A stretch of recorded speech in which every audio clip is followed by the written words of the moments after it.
O ministro Gilmar Mendes, do Supremo Tribunal Federal, é hoje um adversário praticamente da Lava Jato. E ele, ao lado dos colegas, decide no plenário do Supremo um caso que é considerado vital exatamente por integrantes da operação para o combate à impunidade no país. É a possibilidade da prisão após condenação em segunda instância. Eu sou o Márcio Miranda e hoje aqui no podcast 15 Minutos nós vamos falar sobre Gilmar Mendes, essa figura polêmica que mudou bastante de opinião em relação à Lava Jato e a própria questão da prisão na segunda instância ao longo dos anos. Nós também vamos falar mais aqui no podcast, a exemplo do que aconteceu ontem, sobre esse importante julgamento na principal corte do país. Quais devem ser os votos decisivos e qual é efetivamente o número de presos que podem ser libertados caso os ministros do STF mudem o entendimento atual. Você vai encontrar muitos elogios meus feitos à Lava Jato. Quando a Lava Jato começa a se institucionalizar e apresenta aquelas 10 medidas e começa a dizer que prova ilícita seria válido, desde que de boa fé, ou queriam caçar o habeas corpus, dar uma nova disciplina ao habeas corpus, eu prestei atenção e disse, essa gente enlouqueceu.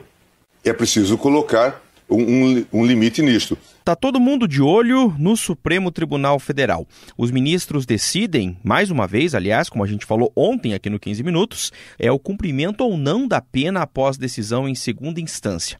Entre os 11 ministros que participam, claro, da sessão, está Gilmar Mendes, talvez a figura mais polêmica do Supremo Tribunal Federal. Presidente, eu estou com a palavra e continuo. Presidente, por favor. Estou com a palavra e continuo.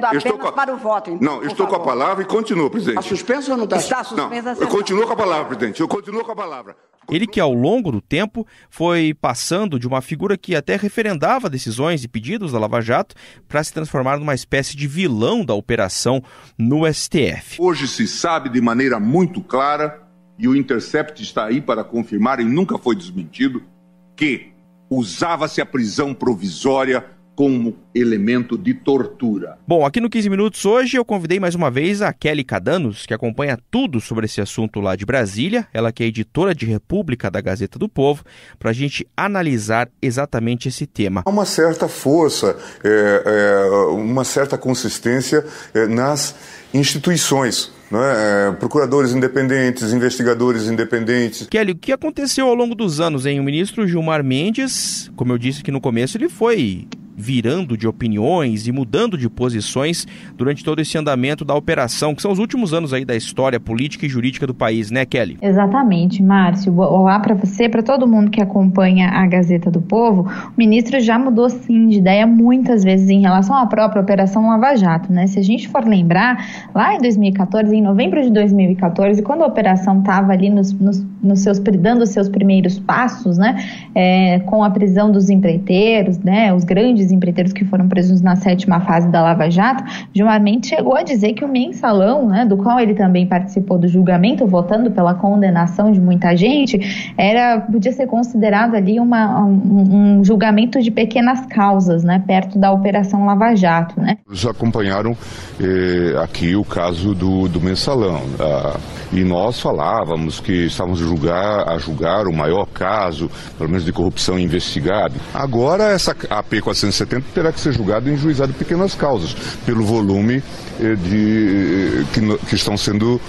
pelo volume que está sendo revelado nessa demanda. Então, ao longo do tempo, ele veio mudando esse posicionamento. Já em 2015, ele já começou a demonstrar um pouco do que ele chamava de preocupação com abusos cometidos pela Operação Lava Jato, né? E isso foi se intensificando ao longo dos anos, né? Ao longo do tempo, até chegar agora em 2019. Isso não é método de instituição, isso é método de gangster. Ele disse recentemente, inclusive numa entrevista no Roda Viva, criticou a força-tarefa da Operação Lava Jato, disse que a Lava Jato tem melhores publicitários do que juristas, né? Desde 2014, quando a Lava Jato foi inventada, acho que a Lava Jato, na verdade, eu acho que tem melhores publicitários do que juristas. Acho que eles têm mais talento como publicitários do que como juristas. Eles usam isso Só não perde uma oportunidade, né, de alfinetar, que loucura. Veja, mas têm algum talento, né? Mas eles têm bons publicitários e eles, então, chantageiam com esse tipo de coisa, desde o começo. Vem falando aí que a Lava Jato também utilizou mecanismos obscuros de obtenção de prova, utilizou prisões como instrumentos de tortura, também vem falando que o Brasil aí viveu uma era de trevas no que diz respeito ao processo penal. Portanto, é preciso que se saiba disto, que o Brasil viveu uma era de trevas no que diz respeito ao processo penal. Quando foi divulgada em 2016 as tais 10 medidas, fui eu, a voz que se levantou, creio que única no tribunal, sobre a impropriedade dessas 10 medidas. Tudo isso são declarações agora, desse mês, tá? Tudo isso a gente está só focando no mês de outubro, né? Que a gente ainda está na metade. Mas ele já vem falando tudo isso a respeito da Operação Lava Jato, né? Ele que já teve muitos embates aí com o ex-procurador Rodrigo Janot, com o ministro Luiz Roberto Barroso, que é um dos ferrenhos defensores da Lava Jato no plenário. E deixa de fora desse seu mau sentimento. Você é uma pessoa horrível, uma mistura do mal com atraso e pitadas de psicopatia. Isso não tem nada a ver com o que está sendo julgado. É um absurdo, Vossa Excelência, aqui fazer um comício cheio de ofensas, grosserias. Vossa Excelência não consegue articular um argumento, fica procurando, já ofendeu a presidente, já ofendeu o ministro Fux, agora chegou a mim. A vida para Vossa Excelência é ofender as pessoas, não tem nenhuma ideia. Não tem nenhuma ideia, nenhuma. Só ofende as pessoas, Qual é a sua ideia? Qual é a sua proposta? Nenhuma. É bilis, ódio, mau sentimento, mal secreto. É uma coisa horrível. Vossa Excelência nos envergonha. Vossa Excelência é uma desonra para o tribunal, uma desonra para todos nós. Um temperamento agressivo, grosseiro, rude. É péssimo isso. Vossa Excelência sozinho desmoraliza o tribunal. É muito ruim, é muito penoso para todos nós. Temos que conviver com Vossa Excelência aqui. Não tem ideia, não tem patriotismo, está sempre atrás de algum interesse que não é o da justiça. Uma coisa horrorosa, uma vergonha. Se a gente lembrar, ele é o relator de alguns casos do Rio de Janeiro, da Lava Jato do Rio de Janeiro, e foi responsável por colocar muita gente da Lava Jato no Rio em liberdade, e também foi muito criticado por isso. Ele até recentemente também reclamou numa entrevista que deu ao Pedro Bial na TV Globo, do fato de ter ficado com essa certa pecha, vamos dizer assim, do solta, né? Todo mundo falava que o Gilmar solta todo mundo, que o ministro Gilmar solta todo mundo, mas de fato foi o que acabou acontecendo em várias oportunidades nesses processos, né, Kelly? Exatamente, Márcio. O ministro Gilmar Mendes deu algumas ordens para soltar presos da Operação Lava Jato no Rio de Janeiro, inclusive liminarmente, né? Sem a turma que compõe ali o julgamento da Lava Jato no Rio. E aí, inclusive, isso ele reclamou também, né? Porque às vezes a decisão é da turma, mas ele disse nesse programa do Bial, falando que a decisão é da turma, mas vocês dizem que quem solta é o Gilmar, né? Reclamou também do que ele disse que é uma militância da mídia a favor da Operação Lava Jato. Houve, na verdade, um lavajatismo militante da mídia. A mídia aderiu a isso, né? Então nós ficamos como os bandidos da história.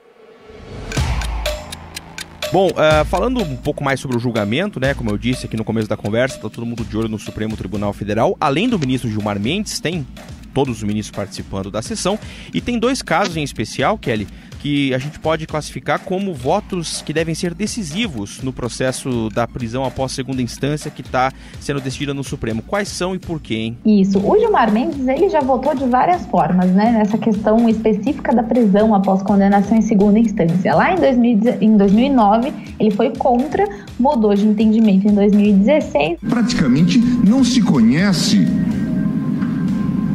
no mundo civilizado um país que exija o trânsito em julgado. E em 2018 voltou a ser contra, né? Então provavelmente essa vai ser a decisão dele nesse julgamento contra a prisão em segunda instância. Ele já tem dito isso, já tem externado isso. A possibilidade virou obrigação. Por essa razão, essas prisões automáticas em segundo grau, que depois se mostraram indevidas, fizeram-me repensar aquela conclusão a que se chegou no HC 126.292. Presidente, fiz essa mudança, como já demonstrei, por reflexão, no sentido de conceder-se a ordem para que eventual cumprimento da pena, neste caso, ocorra somente a partir do julgamento da matéria pelo STJ. É como voto. Agora, outros 2 ministros que devem ser decisivos aí nessa conta são os ministros Dias Toffoli, que é o presidente do STF, e a ministra Rosa Weber. A ministra Rosa Weber, em 2016, votou contra em 2 ocasiões em que o caso foi julgado no STF, votou contra a prisão em segunda instância, e em 2018 os ministros analisaram um habeas corpus preventivo do ex-presidente Lula para evitar que ele fosse preso após a condenação em segunda instância. E nessa ocasião, a ministra Rosa Weber votou a favor da condenação, da prisão após condenação em segunda instância, mas com uma ressalva. Ela disse: como nós estamos aqui discutindo um habeas corpus específico de uma pessoa, que era o ex-presidente Lula, eu vou seguir o entendimento já adotado pelo plenário nos casos abstratos, que foi em 2016. Mas ela disse ser contra a prisão em segunda instância. E ela disse naquela ocasião já que se o caso voltasse a ser discutido no mérito, como é o caso, o que vai acontecer a partir dessa semana, ela deveria votar contra de novo a prisão em segunda instância. E aí o voto de desempate nessa matemática aí dos ministros deve ficar mesmo com o Dias Toffoli, que é o presidente do Supremo Tribunal Federal. Ele já votou a favor da condenação em segunda instância em 2016, mas naquele mesmo ano ele já mudou de ideia 8 meses depois, em um outro caso que foi julgado, votou contra a prisão em segunda instância e vem votando assim desde então, né? Votou assim mais uma vez em 2016 e no habeas corpus do Lula também. Mas ele tem uma tese que ele pretende defender, que é a possibilidade de prisão após condenação em terceira instância. Uma maneira de responder é aquela proposição de uma terceira via para a solução deste drama, da letra da Constituição e da lei com uma realidade que nós não desconhecemos. Resta saber se os demais ministros vão acompanhá-lo ou se vão definir que a condenação só pode acontecer depois do trânsito em julgado, né, que é quando não cabem mais recursos de nenhuma maneira. Então, esses 2 votos do Dias Toffoli e da Rosa Weber são os mais esperados e provavelmente, como o Dias Toffoli é o último a votar por ser o presidente do Supremo, a gente vai ficar com a pulga atrás da orelha até o final do julgamento. Bom, para a gente fechar ainda, e sobre esse tema, Kelly, a gente abordou ontem aqui o julgamento lá no Supremo e falamos sobre o eventual impacto, né, de uma decisão, caso o Supremo entenda pela mudança no entendimento da prisão após condenação em segunda instância. E o CNJ, o Conselho Nacional de Justiça, acabou divulgando um dado sobre quantos presos poderiam sair da prisão, né, caso esse entendimento mude. Foi na quinta-feira, foi na quarta-feira, melhor dizendo, que o CNJ acabou soltando esse dado, né, Kelly? Isso, exatamente. A gente tinha muita gente especulando, né, o alcance de uma eventual decisão contra a prisão após condenação em segunda instância. E o próprio CNJ já tinha feito um levantamento nos anos anteriores, falando que o Brasil tinha ali 190 mil presos provisórios. O que o CNJ fez nessa semana, na quarta-feira, foi dizer que, olha, desses 190 mil presos provisórios, só cerca de 5 mil pessoas, né, 4.895 para ser mais exata, são presos com condenação em segunda instância, que estão presos por conta dessa condenação. Os outros 185 mil estão presos com base em prisões cautelares, né? A gente lembra que a legislação brasileira permite a prisão mesmo antes do cumprimento da pena, inclusive na fase de investigação. Na própria Lava Jato a gente vê muito essas prisões cautelares, as prisões preventivas ou temporárias, né? Elas podem ser decretadas quando existe risco à ordem pública, quando existe o risco de um investigado atrapalhar as investigações, quando existe o risco de fuga de um investigado, de alguém condenado. Então, segundo o CNJ, daquelas 190 mil pessoas presas provisoriamente, 185 mil se encaixam nessas prisões cautelares. Então, essas pessoas não vão deixar a prisão independente do que o Supremo decidir, porque o que o Supremo está decidindo é outra coisa. Se presos com condenação em segunda instância que não tem nenhum fundamento para a prisão cautelar podem começar a cumprir a pena. Nessa categoria se enquadram ali cerca de 5 mil pessoas, segundo o CNJ, isso em todo o país. Legal. Kelly, obrigado. Até a próxima. Até a próxima, Márcio. Esse foi mais um 15 Minutos, nosso podcast diário de resumo e análise do noticiário aqui da Gazeta do Povo. No episódio de hoje, você ouviu áudios do programa Conversa com Bial, da TV Globo, e do Roda Viva, da TV Cultura, além de áudios do portal UOL. A produção do 15 Minutos conta com participação da Jennifer Ribeiro, a montagem do Leonardo Bestloff e a edição de conteúdo do Rodrigo Fernandes. Eu sou o Márcio Miranda e agradeço muito a sua companhia. Até mais!